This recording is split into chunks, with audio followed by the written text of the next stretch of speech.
2 साल, हाँ पूरे 2 साल से गाजा की जमीन जल रही है। बम्बों की आवाज, मलबों में तब्दील मकान और डरे हुए बच्चे, ये सब अब वहाँ की हकीकत बन चुकी है।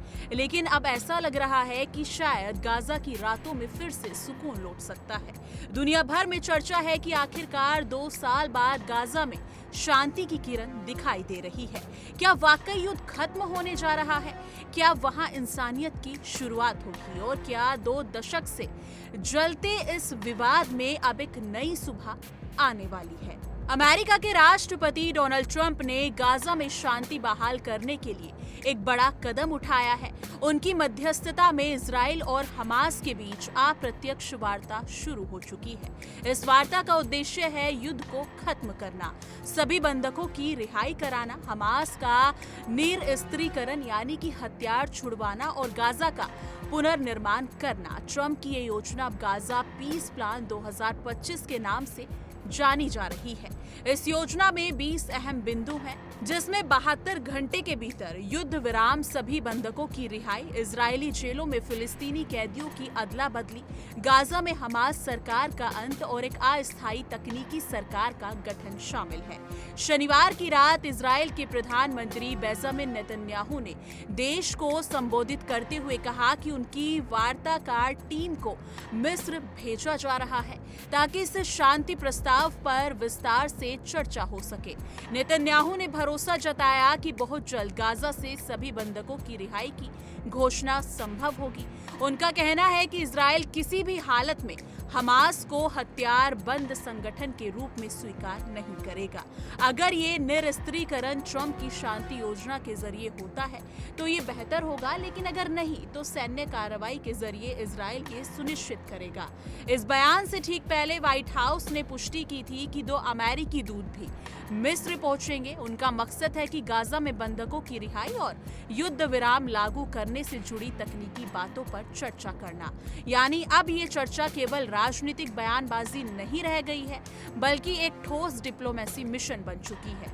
वहीं दूसरी ओर ट्रंप ने हमास को साफ चेतावनी दी थी कि रविवार शाम 6 बजे तक अगर उन्होंने प्रस्ताव स्वीकार नहीं किया तो गाजा को पहले जैसी तबाही का सामना करना पड़ेगा।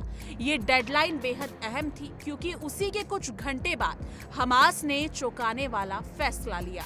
उन्होंने ट्रंप की शांति योजना को स्वीकार कर लिया। हमास ने कहा कि वो सभी इजरायली बंधकों को रिहा करेंगे और गाजा प्रशासन से हटने को भी तैयार है।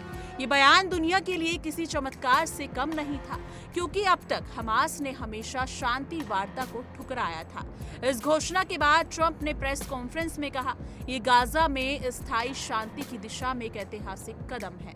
इजराइल को अब तुरंत बमबारी रोक देनी चाहिए। ट्रंप के इस बयान के बाद नेतन्याहू के कार्यालय ने भी पुष्टि की कि इजराइल अब इस योजना के पहले चरण को लागू करने की तैयारी में है। अगर ये समझौता सफल होता है तो गाजा में 2 साल से जारी युद्ध का अंत होगा और पुनर्निर्माण की दिशा में एक ऐतिहासिक कदम साबित हो सकता है। योजना के पहले चरण में 72 घंटे का युद्ध विराम लागू किया जाएगा। जी हाँ, दूसरे चरण में हमास के हथियार जब्त किए जाएंगे और इजराइल की सीमित वापसी शुरू होगी, जबकि तीसरे चरण में एक अंतरिम सरकार बनाई जाएगी जिसमें हमास की कोई भूमिका नहीं होगी। इस सरकार की जिम्मेदारी होगी कि गाजा के पुनर्निर्माण का काम संभाले, अस्पताल, स्कूल, बिजली, पानी और रोजगार की बहाली सुनिश्चित करे। अगर ये सब होता है तो वो गाजा जो अब तक सिर्फ युद्ध की तस्वीरों में दिखता है, वहां फिर से बच्चों की हंसी गूंज सकती है। जले हुए मकानों की जगह नए घर बन सकते हैं और वो लोग जो टेंटों में रह रहे हैं अब अपने घरों में लौट सकते हैं। लेकिन सवाल अब भी वही है, क्या दोनों पक्ष वाकई शांति के लिए ईमानदार हैं?